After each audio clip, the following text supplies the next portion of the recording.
Un jour, vers midi, du côté du parc Monceau, sur la plateforme arrière d'un autobus à peu près complet de la ligne S, aujourd'hui 84, j'aperçus un personnage au cou fort long qui portait un feutre mou entouré d'un galon tressé au lieu de ruban.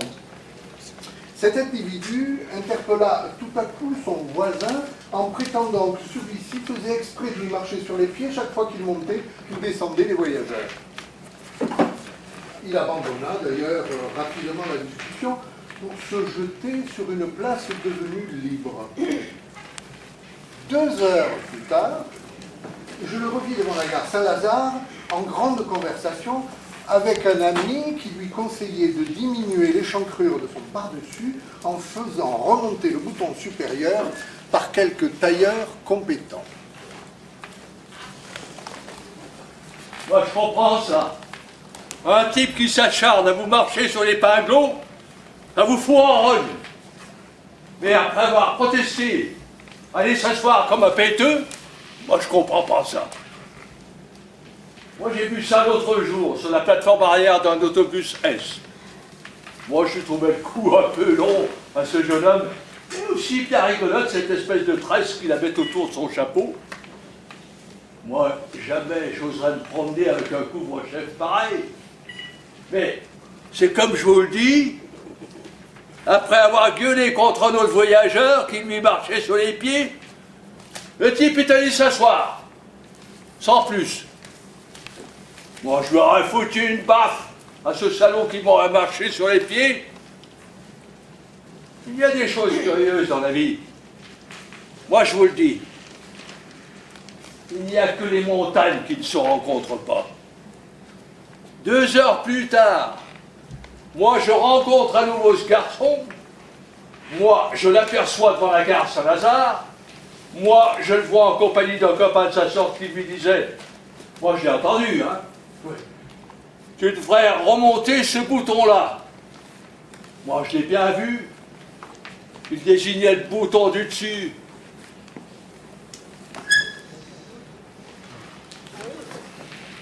Alors, l'autobus est arrivé, alors j'ai monté dedans. Alors, j'ai vu un citoyen qui m'a saisi l'œil. Alors, j'ai vu son long cou, et j'ai vu la tresse qu'il y avait autour de son chapeau. Alors il s'est mis à pester contre son voisin qui lui marchait alors sur les pieds. Et alors il est allé s'asseoir. Alors moi, plus tard, je l'ai revu, cours de Rome. Alors il était avec un copain. Alors il lui disait le copain, tu devrais mettre notre bouton à ton par-dessus alors. Je ne sais pas très bien où ça se passait. Dans une église, une poubelle, un charnier, un autobus peut-être. Il y avait là, mais qu'est-ce qu'il y avait donc là? Des œufs, des tapis, des radis, des squelettes. Oui, mais avec encore leur chair autour et vivant. Je crois bien que c'est ça. Des gens dans un autobus. Mais il y en avait un ou deux qui se faisaient remarquer, je ne sais plus très bien par quoi. Par sa mégalomanie, par son adiposité, par sa mélancolie. Mieux. Plus exactement, par sa jeunesse ornée d'un long nez. Menton. Pouce. Non. Cou. Et d'un chapeau étrange, étrange, étrange. Il se prit de querelle. Oui, c'est ça. Avec sans doute un autre voyageur, homme ou femme, vieillard, enfant. Cela se termina. Cela finit bien par se terminer d'une façon quelconque, probablement par la fuite de l'un des deux adversaires. Je crois bien que c'est le même personnage que je rencontrais, mais où? devant une église, devant un charnier, devant une poubelle, avec un camarade qui devait lui parler de quelque chose. Mais de quoi? De quoi? De quoi? Oh là là, est-ce que nous étions serrés sur cette plateforme d'autobus? Est-ce que ce garçon pouvait avoir l'air bête et ridicule? Et que fait-il? Ne le voit-il pas qui se met à se quereller avec un bonhomme qui prétendait-il, ce damoiseau, le bousculer? Et ensuite, il ne trouve rien de mieux à faire que d'aller vite occuper une place et ses livres, au lieu de le laisser à une dame. 2 heures après, devinez qui je rencontre devant la gare Saint-Lazare? Le même Godelureau, en train de se donner des conseils vestimentaires avec un camarade. À ne pas croire. Un jour, par devant, vers midi, par derrière, sur la plateforme par devant arrière, par derrière d'un autobus par devant, à peu près complet par derrière, j'aperçus par devant un homme par derrière qui avait par devant un long cou par derrière et un chapeau par devant entouré d'un galon tressé par derrière au lieu d'un ruban par devant. Tout à coup, il se mit par derrière à engueuler par devant un voisin par derrière qui, disait-il, par devant, lui marchait par derrière sur les pieds par devant. Chaque fois qu'il montait par derrière, des voyageurs par devant. Puis il alla par derrière s'asseoir par devant, car une place par derrière était devenue libre par devant. Un peu plus tard, par derrière, je le revis par devant la gare Saint-Lazare, par derrière, avec un ami par devant qui lui donnait par derrière des conseils d'élégance.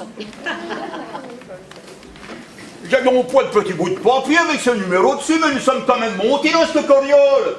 Une fois qu'ils m'y trouveront sur cette plateforme de ce carriole qu'ils appellent comme ça aux autres un autobus, je me sens tout serré, tout gardi, tout raccordissou. On fait un peu de jus paillé, je tourne un coup d'œil tout alentour de notre personne, mais qu'est-ce que c'est que je vois qui tombe pas? Un grand flandrin avec un de ses coups, bien de ses coups la tête pas ordinaire. Le cou était trop long, le chapeau avait de la tresse autour, d'un oui. Et puis tout à coup, le plateau qui se met en colère. Il dit des paroles de la plus grande méchanceté, un pauvre monsieur qu'on pouvait aimer. Et puis après ça, il est allé s'asseoir, le grand franglin. Ben, c'est des choses qui arrivent comme ça dans une grande ville. Vous figurez-vous que nous l'avions de nouveau revu, ce grand franglin? Pas plus tard que 2 heures après, dans une grande bâtisse qui pouvait être quelque chose comme le palais de l'évêque de Pantruche, comme ils disent eux autres pour appeler leur ville par le petit nom. Il était là, le grand Flandrin, qui se baladait de long en large avec cet autre feignant de son espèce. Et qu'est-ce qu'il disait, l'autre feignant de son espèce? Il disait, l'autre feignant de son espèce, il disait, tu devrais te faire mettre ce bouton-là un petit peu plus haut, ça serait bien plus chouette. Là, ce qu'il lui disait au grand Flandrin, l'autre feignant de son espèce.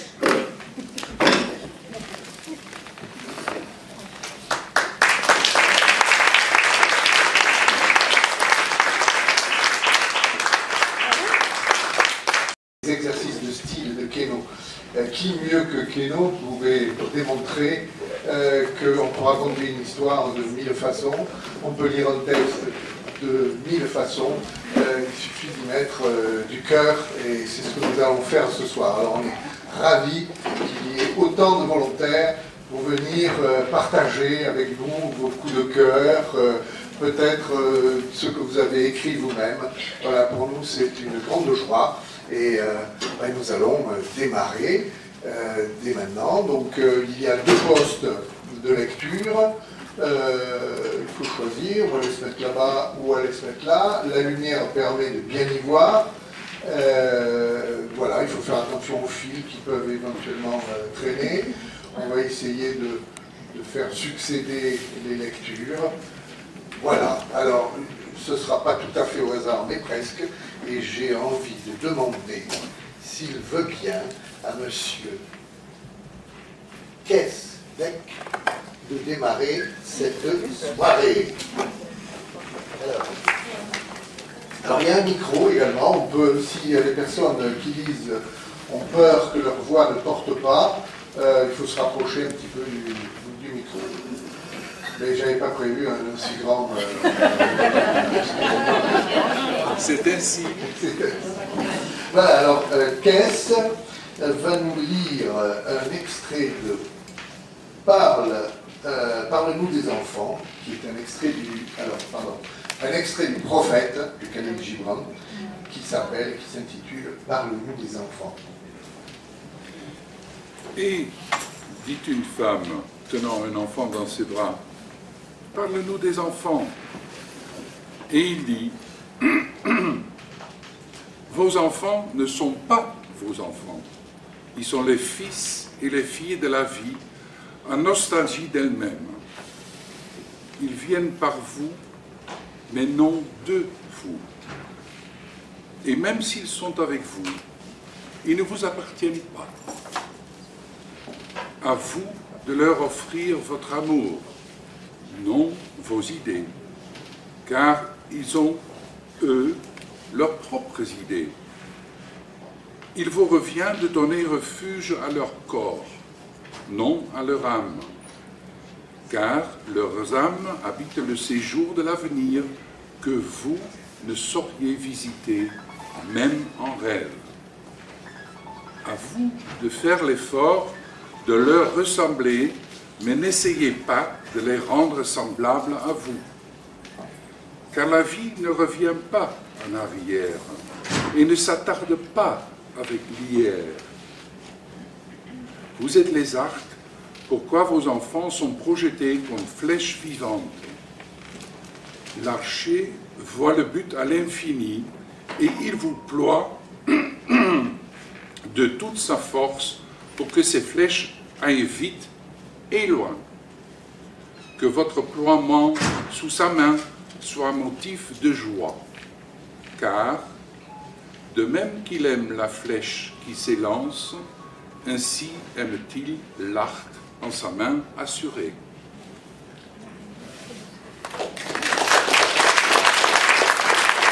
Alors Clara Sibert va nous lire un de ses propres textes qu'elle a intitulé « Éloge à une côte ».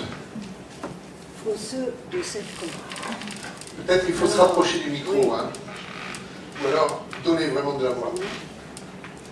Santa Catarina, Valenti, Bernardi, Poli, Cric, Bay, Cric, des rochers rugueux réjouissent, fouettés par les flots, martelés, battus, écrasés, les falaises frémissent, si finement aiguisées. Slip, slap, slop, saule, les vagues slalom entre la mer et la côte, mousse blanche en abondance, tournoyant, tourbillon, dansant dans un délire répétitif, jamais la même, toujours en mouvement. Plus loin, n'arrêtons jamais. Crunch, crunch, crissement des galets, grattant, grinçant, crissant, la plage désordonnée, déchirée, dévergondée. Hic, hic, crie la mouette de son perchoir marin, bien cuit par le soleil. Hic, hic, l'eau en bas, l'eau coule et caresse, paresseusement, langoureusement, infiniment bleu. Clap, clap, clapotis. Soyez calme, souffle le vent flottant. Il est l'heure de partir, de partir. Je retourne vers Valcross, cette oasis de paix, et laisse la porte entre-ouverte pour mes souvenirs de loin. Et à fleur de peau. Notre société, tournée vers l'avenir, peut répondre à votre demande. Oui, nous pouvons vous assurer une rencontre pleinement réussie. Le VIH et le Covid-19 ne seront plus vos empêcheurs de contact physique. Grâce à notre prototype A à fleur de peau, vous allez pouvoir toucher, palper, caresser, embrasser votre futur partenaire. Vous le connaissiez par un gras interposé ou par caoutchouc imposé, mais pas de chair et d'os. C'est maintenant has-been. Nous sommes entrés dans le 22e siècle. Comment? Nous allons, une fois votre choix de partenaire réalisé par les canaux classiques, vous cloner l'un et l'autre. Même texture de peau, même désir, même fantasme, même attente pour chacun. Reliés par télépathie avec votre autre moi, vous allez piloter chacun cet instant unique de la rencontre à fleur de peau. Vous la livrez comme si vous y étiez une vivre. Et cela sans danger de contamination. Et pour la modique somme de 50 bitcoins. Enfin délivré de la distanciation. Avec à fleur de peau, respirer à deux devient un cadeau.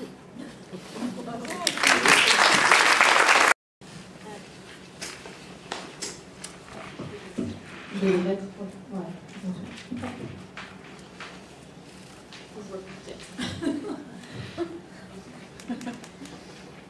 Je m'installe un instant près de lui et j'écris quelques mots. Sa bouche est tordue. En sortant des baumettes, je poste la lettre. Le lundi suivant, il tient dans sa main une enveloppe. Elle lui a répondu. On se remet dans un coin et on répond. Et ainsi de suite, chaque lundi. Au bout de 2 mois, je vois qu'il m'attend dans le couloir. Il est le premier. J'observe ses yeux. La haine est plus discrète, plus indécise. Quelque chose se passe en lui qui le dérange. Son armure se fissure. Il est un peu perdu. Jusque-là, il haïssait sa mère. Il haïssait toutes les femmes. Une femme lui écrit, à lui. Il me demande, comment elle est? C'est la plus belle femme de Marseille. Il est déconcerté, fragilisé. Un séisme traverse son corps. Cette tendresse lui fait aussi mal qu'un coup de lame. Il ne sait pas ce qui lui arrive. Pour la première fois, la beauté percute sa vie. Le lundi, il me guette comme le Messie. J'ai face à moi un homme bombardé de lumière. Un soir, le téléphone sonne. C'est elle. Je reconnais sa voix. Elle me dit, nous allons nous marier. Je voulais que vous soyez le premier à l'apprendre. C'est grâce à vous. Accepteriez-vous d'être notre témoin? Je suis sans voix. Un tel amour avec des mots, uniquement des mots, des montagnes fabuleuses de mots jetés par-dessus un mur, entre 2 miradors. Un tel amour dans la ville du silence. Pierre, s'il vous plaît.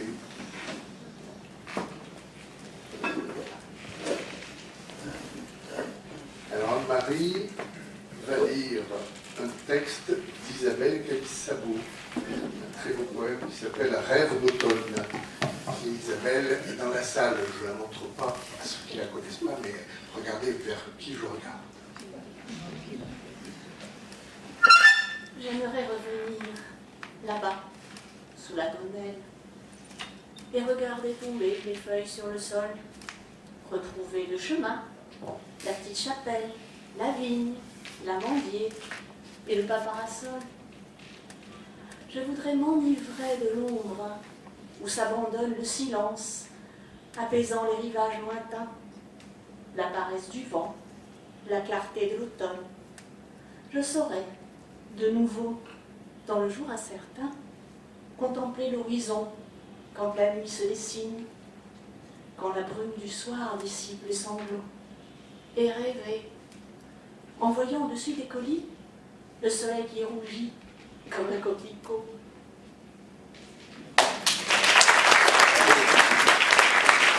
Isabelle Calissabou de venir nous lire Verlaine, mon rêve familier.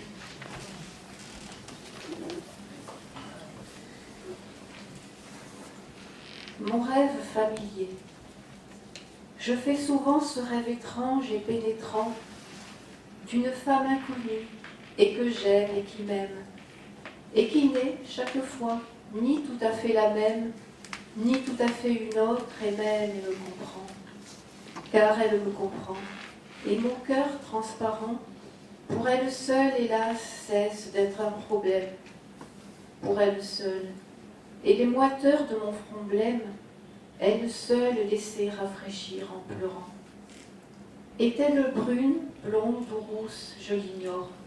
Son nom, je me souviens qu'il est doux et sonore, comme ceux des aimés que la vie exila. Son regard est pareil au regard des statues. Et, pour sa voix lointaine et calme et grave, elle a l'inflexion des voix chères qui se sont tues.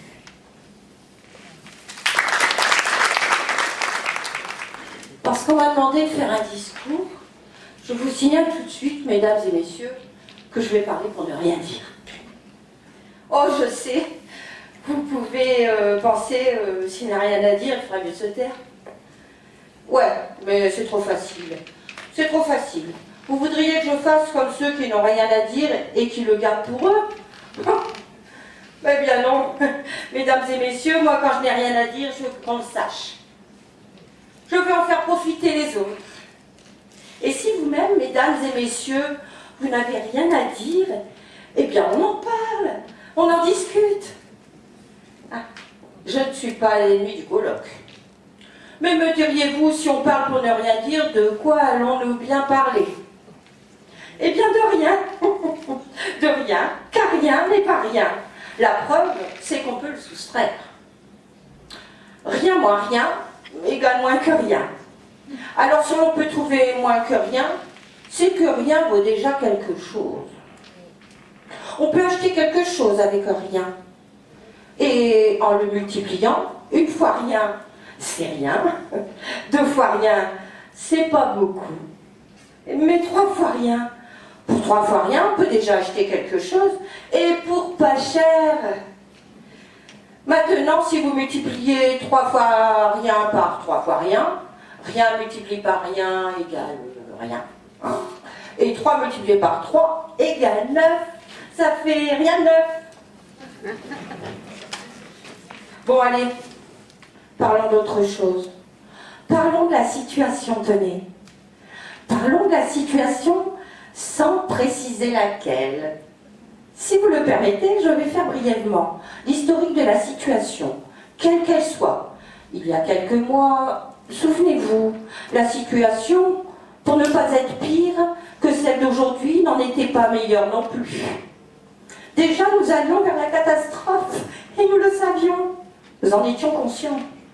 Car il ne faudrait pas croire que les responsables d'hier étaient plus ignorants de la situation que ne le sont ceux d'aujourd'hui. D'ailleurs, ce sont les mêmes. Eh oui, la catastrophe, nous le pensions, était pour demain. C'est-à-dire qu'en fait, elle devait être pour aujourd'hui, si mes calculs sont justes, bien sûr. Or, que voyons-nous aujourd'hui? Elle est toujours pour demain. Alors je vous pose la question, mesdames et messieurs, est-ce en remettant toujours au lendemain la catastrophe que nous pourrions faire le jour même, que nous l'éviterions?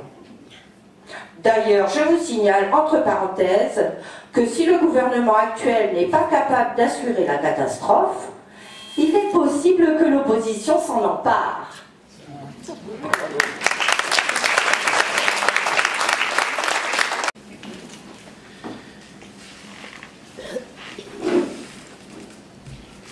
Alors, de quoi s'agit-il? Il s'agit d'un texte scientifique que Bernard a dû trouver dans un bouquin particulièrement incompréhensible, et il en a assuré une traduction qui, a priori, est à la portée de tout le monde.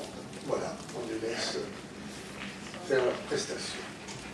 Fascinante cosmologie intrigante.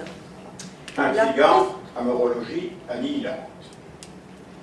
La cosmologie quantique, L'amourologie anecdotique, tente de mettre en équation réussit à mettre en inéquation le surgissement spontané de l'univers l'enlisement réfléchi du soi, à partir de fluctuations du vide quantique, en l'éloignant des fixations de la plénitude domestique. Ce dernier ne ressemble nullement au vide traditionnel. Cette dernière est parfaitement comparable au grand trou récemment découvert. Il est semblable à un océan virtuel Elle diffère d'un continent réel, sans cesse agité d'ondes d'énergie, de temps à autre libéré de ses calmes de paresse, lesquelles peuvent engendrer spontanément lesquels peuvent séparer insidieusement des paires de particules et d'antiparticules, des couples de dames et de messieurs. Ces couples éphémères, Ces séparés éternels, s'annihilant aussitôt apparus, se retrouvant bientôt disparus, laissent la place à une écume bouillonnante d'énergie, rompent la glace d'un grumeau de rigidifiante lassitude, perpétuellement changeante, instantanément figée, poétiquement appelée prosaïquement décrite à tort comme écume d'espace-temps, glaise de l'ici et du maintenant, au hasard des fluctuations. à l'inéluctable des glaciations. Il peut arriver qu'une particule Il n'arrive jamais qu'une femme et son antiparticule et son mari soient suffisamment séparés soient insuffisamment proches pour ne plus pouvoir s'annihiler mutuellement. pour encore ne pouvoir s'omnubiler séparément. De la matière surgit alors du vide. De l'antimanière rugit alors à plein. Notre univers tout entier Un simple évier particulier pourrait être né ainsi d'une énorme fluctuation du vide, pourrait être mort ainsi d'une minuscule dispute de trop-plein, démesurément grandi sous l'effet de l'expansion. non significativement réduite, faute de décontraction.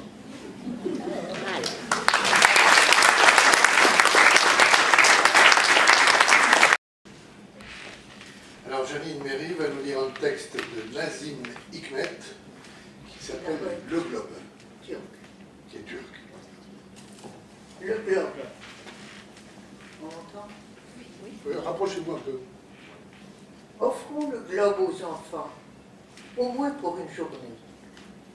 Donnons-leur afin qu'ils jouent, qu'ils en jouent comme un ballon multicolore, pour qu'ils jouent en chantant parmi les étoiles. Offrons le globe aux enfants. Donnons-leur comme une pomme énorme, comme une boule de pain toute chaude, qu'une journée au moins, ils puissent manger à leur faim.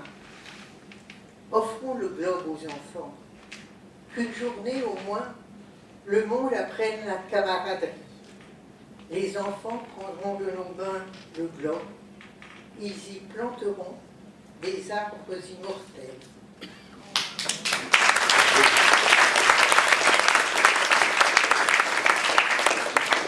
De Paul Géraldi qui s'intitule Abajour.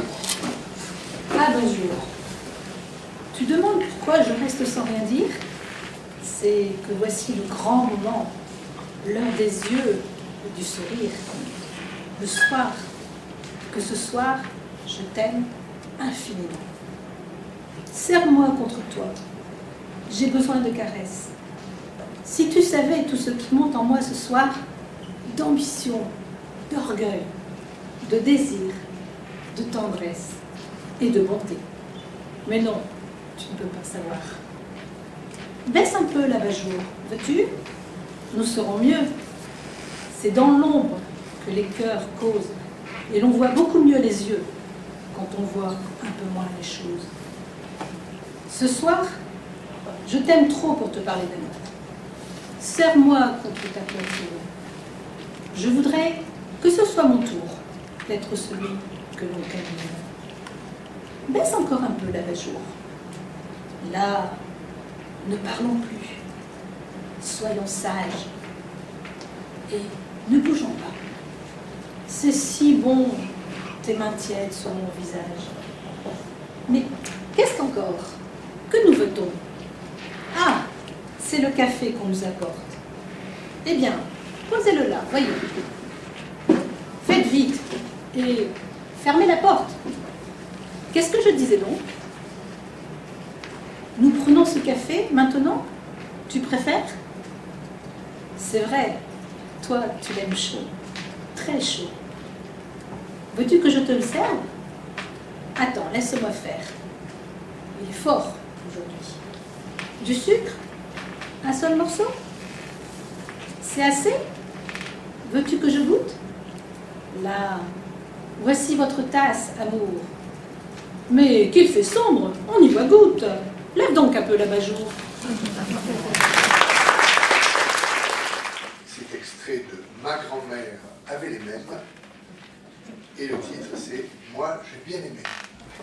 Et nous, on va bien aimer aussi.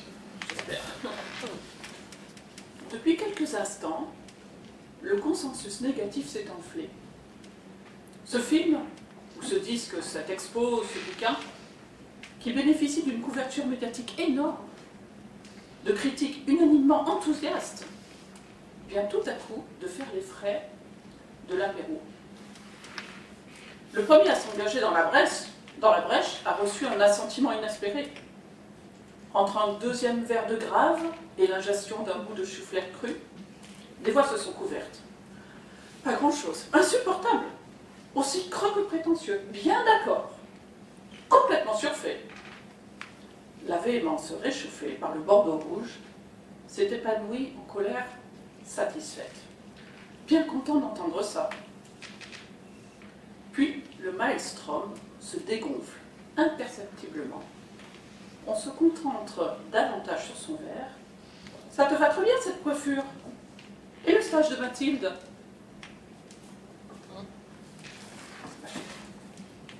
C'est alors que la voix nettement timbrée choisit une fraction de silence pour asséner. Eh bien moi, j'ai bien aimé. Il faut un temps de latence pour apprécier l'ampleur de cet écart. Pas si facile de dire sans trembler ces mots qui quittent d'emblée la sphère de l'intellect pour plonger au plus vif de l'affectif. Car ce n'est pas l'éternel bougon, la dissidente systématique qui vient de dire cela, non. Dans ce cas, on s'en tirait avec un « Oh bon, toi, de toute façon, tu n'es jamais d'accord ». Non, c'est plutôt celle dont on attendrait a priori la discrétion adhésive, voire le mutisme partageur. Une petite interrogation plane sur l'assistance. D'autres phrases, non prononcées, peuvent se lire dans les regards. Tu dis ça pour te créer une personnalité? Tu as des problèmes en ce moment? Ou bien tu le penses vraiment? La réponse prend en compte la transparence de ces non-dits avec une résolution vibrante, le regard droit devant, rivé à la coupelle de morceaux de carottes et de chou-fleur. Non, non, j'ai vraiment bien aimé. Les autres donnent une de la tête, font des mots évasifs. Tu peux pas dire ça, ferait monter inutilement la tension, on le sent bien. Alors, on est un peu jaloux de cette subtile position. L'œcuménisme est devenu courage. En un instant, le politiquement correct s'est mué en singularité. Et tous les résistants de l'Assemblée ne sont que des atrabilaires. On va bientôt passer à table.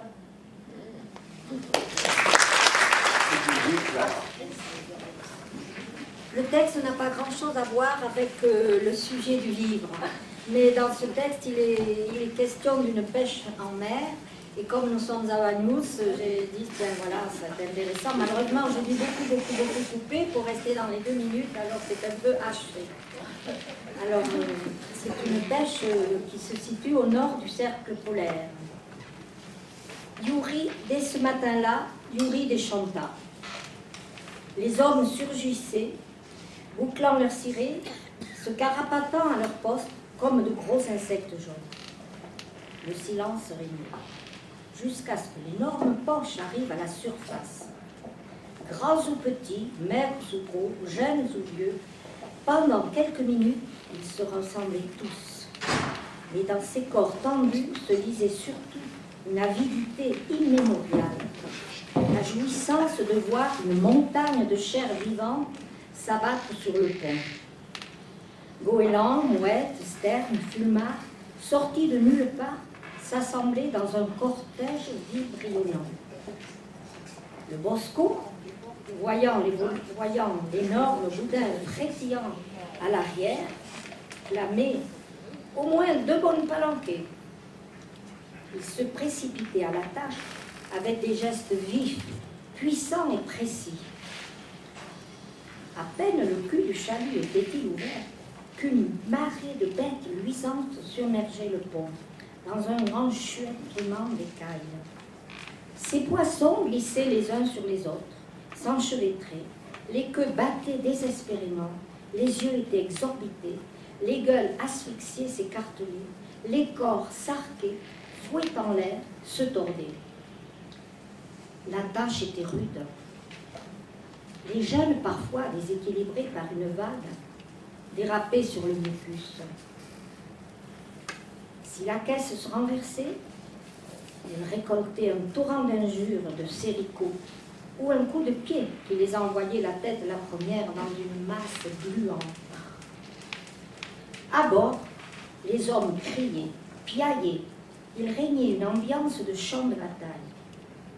Le jaune des cirés, l'arc-en-ciel des écailles, l'éclair des lames, les tôles luisantes d'humidité. Toutes ces couleurs crues soulignaient la violence de la scène.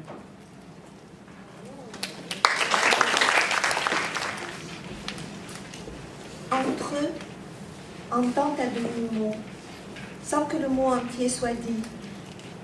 Un jour pourtant, l'un les dira, quand l'autre ne sera plus là.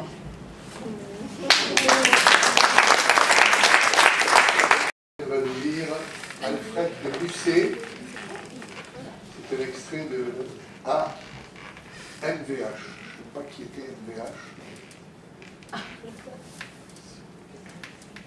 Il faut dans ce bas monde aimer beaucoup de choses pour savoir après tout ce qu'on aime le mieux. Les bonbons, l'océan, le jeu, l'azur des cieux, les femmes, les chevaux, les lauriers et les roses. Il faut fouler aux pieds des fleurs à peine écloses. Il faut beaucoup pleurer, dire beaucoup d'adieu. Puis le cœur s'aperçoit qu'il est devenu vieux, et l'effet qui s'en va nous découvre les causes. De ces biens passagers que l'on goûte à demi, le meilleur qui nous reste est un ancien ami. On se brouille, on se fuit. Qu'un hasard nous rassemble, on s'approche, on sourit, la main touche la main, et nous nous souvenons que nous marchions ensemble. Que l'âme est immortelle et qu'hier, c'est demain. Alors Marie-Ange va nous lire un texte de Grand Corps Malade qui s'intitule « Mesdames ». Bonsoir. Mesdames, veuillez accepter, mesdames, ces quelques mots comme un hommage à votre genre que j'admire, qui crée en chaque homme un orage. Au cinéma ou dans la vie, vous êtes les plus beaux personnages. Et sans le vouloir, vous tenez nos cœurs et nos pensées en otage. Veuillez accepter, mesdames, cette déclaration comme une tentative honnête de réparation. Face au profond machisme de nos coutumes, de nos cultures, dans le grand livre des humains, place au chapitre de la rupture. Vous êtes infiniment plus subtile, plus élégante et plus classe que la jante masculine, qui parle fort, prend toute la place. Et si j'apprécie des deux yeux quand tu balances ton corps, j'applaudis aussi des deux mains quand tu balances ton porc. Derrière chaque homme important se cache une femme qui l'inspire. Derrière chaque grand être humain précède une mère qui respire. La femme est l'avenir de l'homme, écrivait le poète. Eh bien, l'avenir s'est installé, et depuis belle lurette, vous êtes nos muses, nos influences, notre motivation, nos vices. Vous êtes Simone Veil, Marie Curie, Rosa Parks, Angela Davis. Vous êtes nos mères, vous êtes nos sœurs, vous êtes caissières, vous êtes docteurs, vous êtes nos filles, et puis nos femmes. Nous on vacille comme une flamme. Comment ne pas être en admiration et sans commune mesure, pour celle qui porte et fabrique pendant 9 mois notre futur, pour celle qui cumule plusieurs emplois, et ce, sans sourciller. Celui qu'elle joue dans la journée est le plus grand, mère au foyer. Veuillez accepter, mesdames, cette réelle admiration de votre force, votre courage et votre détermination. Veuillez accepter, mesdames, mon aimable faiblesse face à votre fragilité, votre empathie et votre tendresse. Veuillez accepter, mesdames, cette petite intro, car l'avenir appartient à celle qu'on aime trop. Et pour ne pas être taxé de premier degré d'anthologie, veuillez accepter, mesdames, cette délicate démagogie.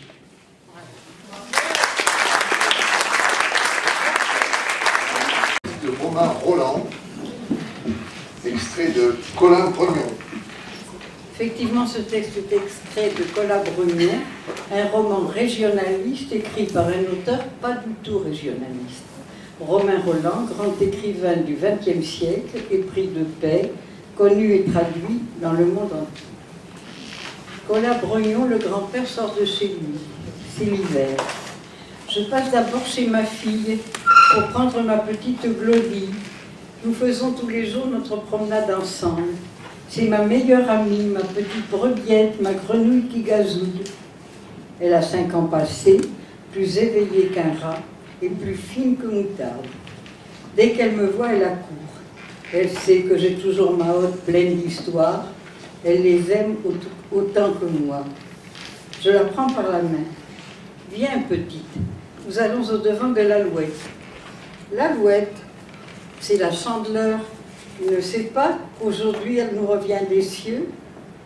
Qu'est-ce qu'il y a été faire? Chercher pour nous le feu. Le feu. Le feu qui fait soleil. Le feu qui fait bouillir la marmite de la terre. Il était donc parti. Mais oui, à la Toussaint. Chaque année en novembre, il s'en va réchauffer les étoiles du ciel. Comment est-ce qu'il revient? Les 3 petits oiseaux sont allés le chercher. Raconte. Elle trottine sur la route, chaudement enveloppée d'un tricot de laine blanche, coiffée d'une capuche bleue, elle a l'air d'une mésange. Elle ne craint pas le froid, mais ses rondes pommettes sont rouges comme un pis et son trognon de nez coule comme fontaine. Ça, moucheron, mouchon, souffle chandelle. Est-ce pour la chandeleur? La lampe s'allume au ciel. Raconte, Père Grand, les 3 petits oiseaux. Mais l'histoire des 3 petits oiseaux et de l'arrivée de l'Alouette, elle sera plus pour une prochaine fois quand on me donnera encore 2 minutes. Affinité. En ces temps troublés, et après avoir visité le plus grand site de rencontre de France, ce sont les créateurs qui le disent, la modestie ne les étouffe pas, je m'installais devant une feuille blanche, bien décidé à rédiger enfin, après 1000 tergiversations, la plus belle annonce qui soit. Et comme il était conseillé de faire court, je réduisis de façon drastique mes ambitions épistolaires. Mon avenir en dépendait. Il me fallait être efficace, ne pas me noyer dans 1000 détails, parler de moi, mais pas trop, un vrai casse-tête.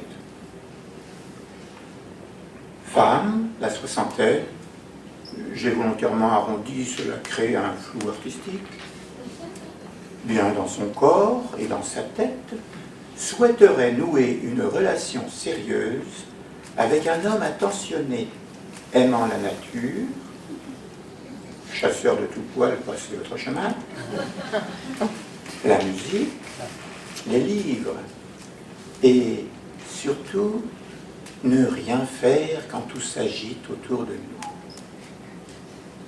Nous pouvions envisager une rencontre dans un lieu public. Mes amis m'avaient vivement recommandé de ne pas donner mon 06 et me retrouver seul avec un inconnu. Et j'avais fait simple, mais il me fallait à présent joindre une photo. Celui ou celle qui a déjà tenté de se tirer le portrait me comprendra. Il faut fixer l'appareil sur un pied, lancer le déclencheur, 10 secondes, et se coller contre le mur blanc comme si on avait fait cela toute sa vie. Le nombre de prises, je préfère l'oublier. Une seule a retenu mon attention. Et pourtant, je pouvais y voir les yeux fixes du lapin gris dans la lumière des phares. Le naturel s'était enfui au grand galop. Je me suis surprise à penser tout haut, mais qui est cette femme? Enfin, me voici sur le site, assez fier de moi, car Internet, définitivement, ce n'est pas ma tasse de thé. Je n'ai pas consulté mon ordinateur les jours suivants. Et enfin, je me jetais à l'eau. Des petits clics m'indiquèrent que des prétendants s'étaient intéressés à mon profil. Je me lançais dans la découverte troublante et excitante de visages inconnus. Mais je ne vis défiler que des regards qui me fixaient intensément, car le reste du visage était recouvert d'un masque. Ma photo avait subi le même sort. Nous étions le 11 mai, et je me suis dit que cela s'annonçait mal pour moi. On va vous lire un extrait d'un album dont il est l'auteur, et qui est avec une dessinatrice de Banyuls qui s'appelle Pascal Verveine. Voilà.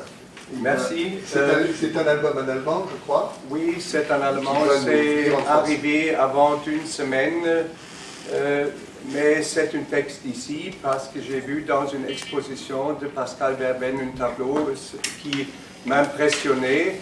Et je voudrais l'acheter. Ma femme dit non, nous n'avons pas assez de murs pour tous les tableaux pour les poser. Mais j'étais tellement impressionné que je suis allé à la maison et j'ai écrit le texte en 3 heures.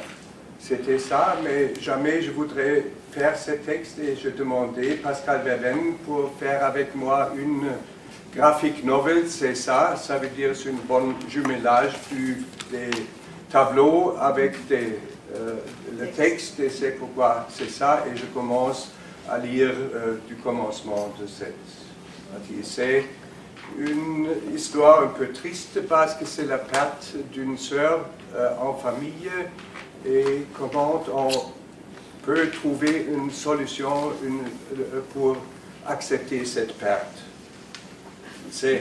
Le nom c'est Ma sœur Nora, et ça c'est la traduction. Cela fait bien du bien d'en parler. Dans notre famille, nous étions très tristes il y a quelques années.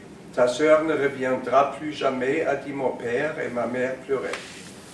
Nora n'était pas souvent à la maison ces dernières années avec ses chiens. Elle vivait chez des amis. Elle ne restait pas longtemps au même endroit. Elle était souvent en route. Quand parfois elle rentrait à la maison, c'est à peine si elle parlait avec mes parents. Elle aimait mieux venir dans ma chambre. Il n'y avait que moi qui avais le droit de caresser ses chiens. Ma sœur passait sa main dans mes cheveux et quand je les regardais dans les yeux, ils étaient souvent humides et rougis. Parfois, elle me racontait des histoires sur un pays imaginaire où elle allait en rêve avec ses chiens. Là, il faisait toujours chaud et on pouvait folâtrer sur la plage avec les chiens. Plus tard, quand j'ai raconté cela à papa, il a dit « Oui, la fantaisie donne de la force, mais elle rend également fragile. » À l'époque, j'allais encore au jardin d'enfants Mes amis me demandaient parfois où elle pouvait bien être ma sœur, mais je ne le savais pas. Et puis, un jour, l'éducatrice a dit « Mais arrêtez donc de poser cette question à Anna. Elle ne le sait pas non plus. C'est déjà suffisamment difficile comme cela. » Mais je n'ai pas compris ce qu'elle voulait dire par cela. Je me souviens de très fortes discussions entre Nora et mes parents, et ensuite, Nora est partie. Pendant beaucoup de jours, il régna un grand silence, puis mes parents ont appris qu'on l'avait aperçue avec ses amis dans le village où souvent nous passions nos vacances autrefois. Elle y était pendant les vendanges. Pendant tout l'hiver, nous n'avons pas eu de ses nouvelles. À Noël, nous étions seuls et tristes, et juste un peu avant Pâques, mon père a dit « Ta sœur ne reviendra plus ». C'est le premier pas, 2 minutes. Merci. Alors Marie Reynaud va nous lire un extrait d'un livre de François Schenck, « La vraie gloire est ici ». Tu ramasses le fruit, le croc avec le dent, le thym, la senteur, le jus, la saveur, dans ton palais de la métamorphose, lentement se mue en délices aériennes. Et tu cherches à dire ce que tu ressens. Plus que la jouissance, la reconnaissance. Merci donc au sol, merci à la pluie, au soleil, au vent, aux morts, aux vivants, à tout ce qui donne à la création, qui du rien a fait advenir le tout. À toi-même aussi, à ta bouche qui goûte, à ton cœur qui bat, à ta mine béate, à ton cri d'extase. Tout le monde connaît la première ligne, mais après ça...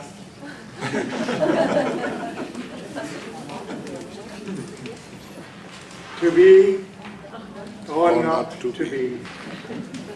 That is the question. Whether it is nobler in the mind to suffer the slings and arrows of outrageous fortune, or to take arms against a sea of troubles, and by opposing, end them. To die, to sleep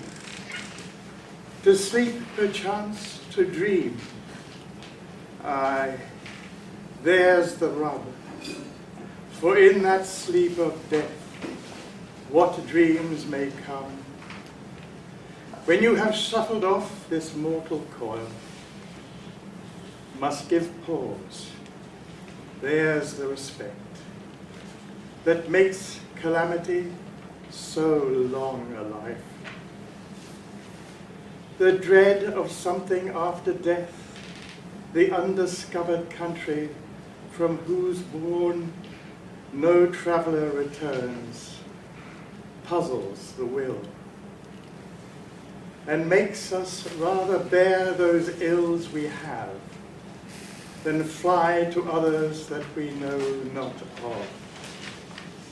This consciousness makes cowards of us all. Merci. Va nous lire un extrait d'un texte de Bruno Sirvin, Ouvrir la marche. Voilà. Bonsoir. Pour la petite histoire, ce texte m'a été envoyé par une jeune femme que j'ai croisée la semaine dernière sur les chemins de Compostelle. Et cette jeune femme marche toute seule, elle est atteinte d'un cancer généralisé, et ce texte a pris, pour moi, voilà, m'a beaucoup ému. Voilà. Donc, ce soir, je vous le dis. Cheminer. Voyager dans un pays et dans son âme, l'un permettant de découvrir l'autre. Mener à bien un périple, jusqu'au bout, au but, à l'arrivée. Aboutir et réussir à atteindre son objectif, lointain et futur, parce que l'on est paradoxalement présent au paysage, à son environnement et à soi-même. La marche devient recherche et progrès, une progression vers soi et ses extrêmes. Elle permet de passer, de se surpasser, d'outrepasser. Une destination réelle, concrète, géolocalisée, mais plus encore mythique et symbolique, au travers de paysages intérieurs. Une fin en soi, aux confins de son être, qui permet de toucher et de repousser certaines limites de l'âme et de l'esprit. Interruption forcée, après Santiago, au bout d'un cheminement et jusqu'au cap qui met fin à la terre. Finistère de notre continent intime, extrémité de notre vieille Europe.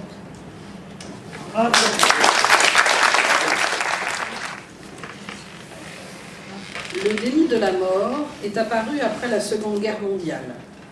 Il tient ses racines du progrès technologique et scientifique, mais aussi des valeurs jeunistes qui nous gouvernent, fondées sur l'illusion du progrès infini, la promotion de l'effectivité, de la rentabilité, du succès.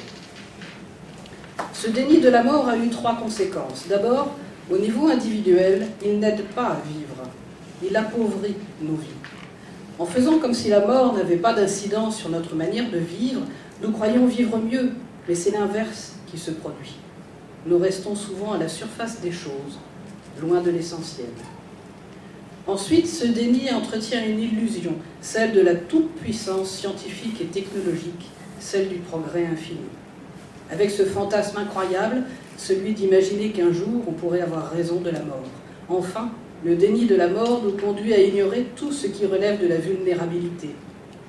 Il est responsable d'une perte d'humanité, d'une perte de la culture, de l'accompagnement, avec les souffrances qui y sont associées. Si le déni de la mort est devenu l'une des caractéristiques de notre société occidentale, l'épidémie due au Covid-19 illustre son paroxysme. Désormais, la peur de la mort domine. Au lieu d'être considérée comme notre destin à tous, une réalité sur laquelle il faut méditer, car elle est inéluctable, la mort devient l'ennemi à combattre. Faut-il pour autant ne pas se protéger ni protéger les autres? Évidemment que non. Mais cette responsabilité doit être laissée à chacun et non édictée par un pouvoir médical devenu tout-puissant qui poursuit aujourd'hui son fantasme d'éradiquer la mort, de préserver la vie à tout prix au détriment de la liberté de la personne. Je ne remets aucunement en cause l'acharnement avec lequel médecins et soignants, au risque de leur propre vie, soignent des patients qui ont encore envie de vivre. Je remets en question la folie hygiéniste qui, sous prétexte de protéger les personnes âgées, arrivées dans la dernière trajectoire de leur vie, impose des situations proprement inhumaines. Cela a-t-il un sens de confiner une personne âgée qui, dans son fort intérieur, est relativement en paix avec l'idée de mourir, comme c'est le cas pour beaucoup? Cela a-t-il un sens d'empêcher une personne âgée de vivre les dernières joies de sa vie, de voir ses enfants, de les embrasser, de voir ses amis, de continuer à échanger avec eux? Leur demande-t-on leur avis, leur choix? Et demande-t-on aux proches des malades atteints du Covid-19 ce qui est le plus important pour eux? Prendre le risque d'attraper ce virus en enlaçant une dernière fois un parent aimé, ou se protéger au risque d'une culpabilité qui les empoisonnera pour longtemps? Ce déni de la mort est dramatique. Nous ne mesurons pas les souffrances qui naîtront de l'érosion de l'humain quand la distanciation sociale sera devenue la norme. Nous ne mesurons pas les inégalités que cette peur de la mort aura induites, les désespoirs, les dépressions, les violences, les envies de suicide. Nous ne réaliserons que bien après le mal qui aura été fait en privilégiant la vie à tout prix au détriment de la personne. Car qu'est-ce qu'une personne? Sinon un être humain qui, se sachant mortel et méditant sur sa finitude, est renvoyé à l'essentiel, à ses priorités, à ses responsabilités familiales et aux vraies questions sur le sens de son existence. Avant d'avoir du vent debout, mon amour, ne vous déplaise, en dansant la javanaise, nous aimions le vent d'une chanson. vie qu'avons-nous vu de l'amour. De vous à moi, vous m'avez eu, mon amour. Ne vous déplaise en dansant la javanaise. Nous nous aimions le temps d'une chanson. Hélas, avril en vain me voue à l'amour. J'avais envie de voir en vous cet amour. Ne vous déplaise en dansant la javanaise. Nous nous aimions le temps d'une chanson. La vie ne vaut d'être vécue sans amour, mais c'est vous qui l'avez voulu.